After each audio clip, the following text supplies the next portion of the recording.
makes sense, right? He's been spending most of his time doing that, so I'm basically doing the interviews and all the radio show by myself now. You've had some pretty good.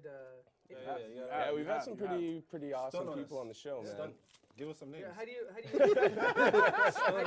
gain access to some of these bigger names that you've had? It's just you work for it, man. You go for it. Like, I mean, obviously I have a few people that I work closely with, directly with, because we built relationships over the years. Like Chris has helped me out before, you know what I mean? Like he set me up with Fife Dog, Smith & Wesson.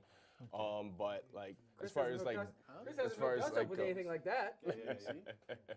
But as far as like the DMC thing, like that, I just literally I'm going on the way. See, I didn't know if you heard Mom whispering over there. But Mom's well, I was like, getting to that anyway. Mom's a big fan of DMC. But shout out Mom. But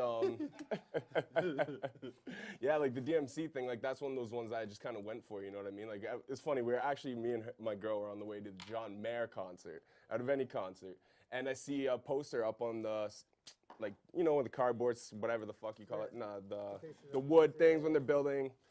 Yeah. Either way, there's like 8 of them posted on there, and it said DMC was in Toronto, and it was like a week away. So I'm like, yo, what the fuck? DMC of the legend. Yeah, RUN-DMC. So I'm like, yo, I turned to Lindsay, I'm like, I'm getting that interview. So that one turned out to be easier than a lot of them. I just went on his Twitter, and sure as shit, his contact info. He didn't even have contact info for like features. He only had contact info for media.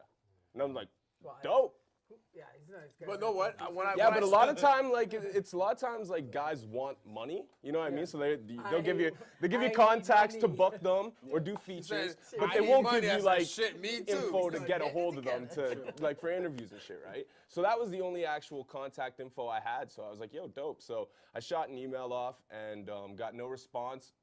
The week went on and I was like, shit, that would have been dope. The day before, she emails me back and she's like, DMC will meet you at whatever hotel it was at 2:45 tomorrow. And I'm like, fuck, I work. Like, I'm at work till 5 o'clock. So I'm like, shit. So I started trying to get people to take my shift and shit. And no one could take my shift, so I just went in the next day. And mind you, this is like my second week at a new job.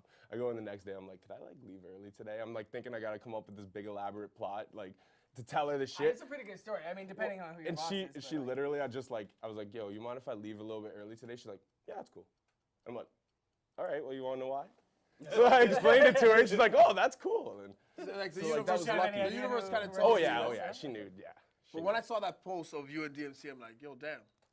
Yeah, that was cool, big. man. And DMC was by far the coolest person I've ever interviewed. Like, hands down the most humble, nicest, coolest individual. Like, I've interviewed a lot of cats who are local, who like are literally nobodies, who have been a lot bigger dicks than he was. You know what I mean? And that's like king of hip hop. So